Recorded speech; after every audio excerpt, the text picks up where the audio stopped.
Hello दोस्तों, स्वागत है आप सभी का हमारे यूट्यूब चैनल अड्डा 730 स्टडी में। तो दोस्तों, आज हमने एक नई श्रृंखला स्टार्ट की है जिसमें आपको हम टॉप जीके जीएस के क्वेश्चन करवाएंगे।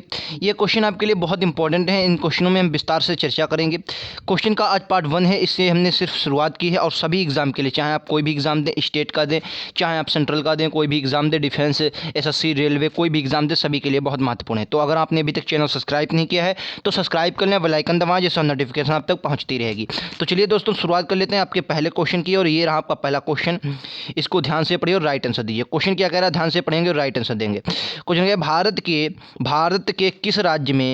के किस राज्य में सर्वप्रथम महिला मुख्यमंत्री बनी। तो बात करते हैं भारत के किस राज्य की। तो सबसे पहले बात कर लेते हैं सुचेता कृपलानी। जो सुचेता कृपलानी जी हैं, सुचेता कृपलानी, ये क्या हुई थी, ये आपकी पहली महिला मुख्यमंत्री बनी थी। कहाँ की थी, तो उत्तर प्रदेश की। कहाँ की थी भाई साहब, यूपी की थी, यूपी की बनी थी। अगर सन की बात करें, किस सन में गद्दी पर बैठी, तो 1963 में ये गद्दी पर बैठी, आपको याद रखना है, ठीक है। 1963 में सुचेता कृपलानी यूपी की गद्दी पर बैठी और उत्तर प्रदेश की पहली महिला मुख्यमंत्री कौन थी, सुचेता कृपलानी। और पूरे भारत में भी महिला मुख्यमंत्री पहली बार बनी थी, वो सुचेता कृपलानी थी। अगर राज्यपाल की बात करेंगे, पहली महिला राज्यपाल कौन थी, तो राज्यपाल आपको याद रखना है, राज्यपाल कौन थी, तो आपको सरोजिनी नायडू। कौन सी हो जाएंगी भाई, सरोजिनी नायडू आपकी पहली राज्यपाल हो जाएंगी। क्लियर है, पर सरोजिनी नायडू पहली महिला राज्यपाल हो जाएंगी। चलिए नेक्स्ट क्वेश्चन ये रहा, आपकी स्क्रीन पर उड़ाइए।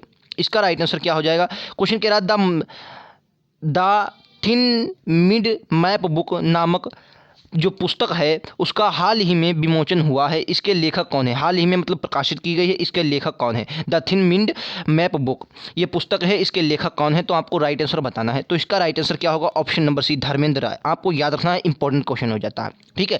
कोई भी एग्जाम दें आपके लिए बहुत इंपॉर्टेंट, धर्मेंद्र राय इसका राइट आंसर हो जाएगा, ठीक है। अगला क्वेश्चन देखें। अगला क्वेश्चन आपका क्या ही कह रहा है, कह रहा है एग्रीकल्चर जो है शब्द किस भाषा से लिया गया है। ये क्वेश्चन टीए में पूछा गया था, ठीक है।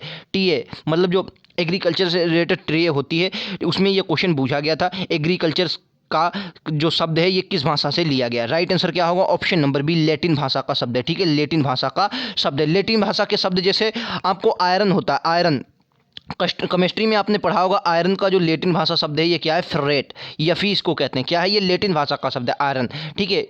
तो आपको याद रखना है। चलिए नेक्स्ट क्वेश्चन ये रहा आपकी स्क्रीन पर, कह रहा है मदर टेरेसा को नोबेल पुरस्कार कब दिया गया। वेरी इंपॉर्टेंट क्वेश्चन है, नोबेल पुरस्कार जो है मदर टेरेसा को कब दिया गया। चलिए नोबेल पुरस्कार कब दिया गया उसकी बाद में चर्चा करते हैं। सबसे पहले हम इसके नोबेल पुरस्कार की कुछ हिस्ट्री देते हैं। 1901 में नोबेल पुरस्कार फाउंडेशन की स्थापना हुई, ठीक है, ठीक है। ये किसके नाम पर दिया जाता है, तो अल्फ्रेड नोबेल, इन्होंने डायनामाइट के आविष्कार किए थे। ये कौन थे, अल्फ्रेड नोबेल, ये क्या थे, डायनामाइट के आविष्कारक थे, डायनामाइट के आविष्कारक थे। इन्हीं के नाम पर ये दिया जाता है, ठीक है, इन्हीं के नाम पर दिया जाता है। अगर सबसे पहली बार ये नोबेल पुरस्कार कई क्षेत्रों में दिया जाता है, कई क्षेत्रों में आपका दिया जाता है, चिकित्सा में, विज्ञान में, रसायन में, केमिस्ट्री में। तो सबसे पहले की अगर बात करेंगे, सबसे पहला जो था ये आपका हेनरी, किससे दिया गया, हेनरी ड्यूनेट, किसे, ड्यूनेट को दिया गया। हेनरी ड्यूनेट को सबसे पहला नोबेल पुरस्कार दिया गया, ठीक है, किसको, हेनरी ड्यूनेट का, ठीक है। अगर भारत में सबसे पहले देखें, भारत में किसे दिया गया, तो रविंद्रनाथ टैगोर जी को। किसे दिया गया था,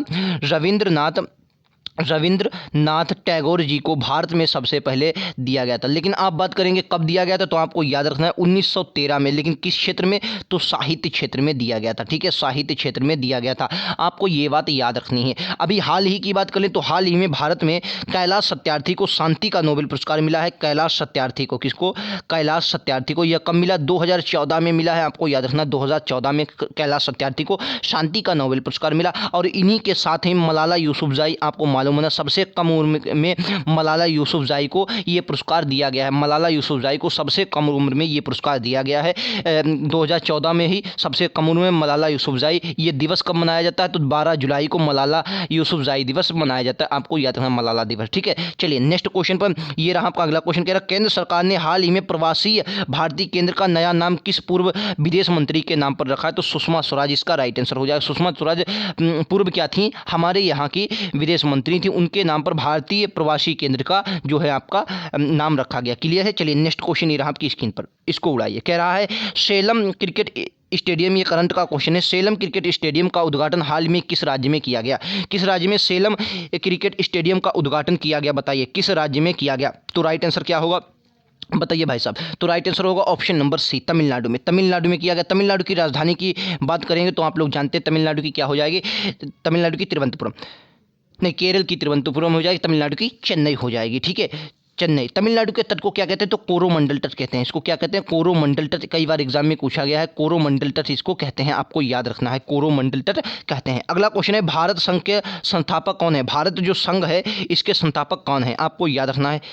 ठीक है, भारत संघ के संस्थापक कौन है, तो राइट आंसर क्या होगा, तो राइट आंसर होगा सुरेंद्र नाथ बनर्जी। कौन है, सुरेंद्र नाथ बनर्जी। ठीक है, ठीक है, सुरेंद्र नाथ बनर्जी। अगर वी एन राव की बात करें, वी एन राव के थे तो ये संविधान सभा के संवैधानिक सलाहकार थे। कौन थे, संवैधानिक सलाहकार वी एन राव थे। ठीक है, वी एन राव थे। बाल गंगाधर तिलक के बारे में आपने बहुत पढ़ा होगा, इनके बारे में बताने की जरूरत ही नहीं है। अगला क्वेश्चन ये रहा आपका अगला क्वेश्चन, कह रहा दीवाने अर्ज किस विभाग से संबंधित था। दीवाने अर्ज जो था ये किस विभाग से संबंधित था। चार ऑप्शन आपको दिख रहे हैं, राइट आंसर बताइए। दीवाने अर्ज किस विभाग से संबंधित था, राइट आंसर क्या होगा, सैन्य विभाग। किसका राइट आंसर होगा, सैन्य विभाग से संबंधित था। अगला क्वेश्चन आपका, दिल्ली का लाल किला का निर्माण किस शासक ने करवाया था। दिल्ली के लाल किला का निर्माण किस शासक ने करवाया था, तो राइट आंसर क्या होगा, शाहजहां ने। ऑप्शन नंबर 20 शाहजहां ने। शाहजहां वास्तुकला का, शाहजहां के काल को, ये बहुत ही इंपॉर्टेंट क्वेश्चन है, चलिए मैं बता देता हूँ। शाहजहां के काल को क्या कहा जाता है, वास्तुकला का मतलब वास्तुकला का काल कहा जाता है। शाहजहां को काल को क्या कहा जाता है, वास्तुकला का काल कहा जाता है। वहीं जहांगीर के काल को क्या कहा जाता है, चित्रकला का काल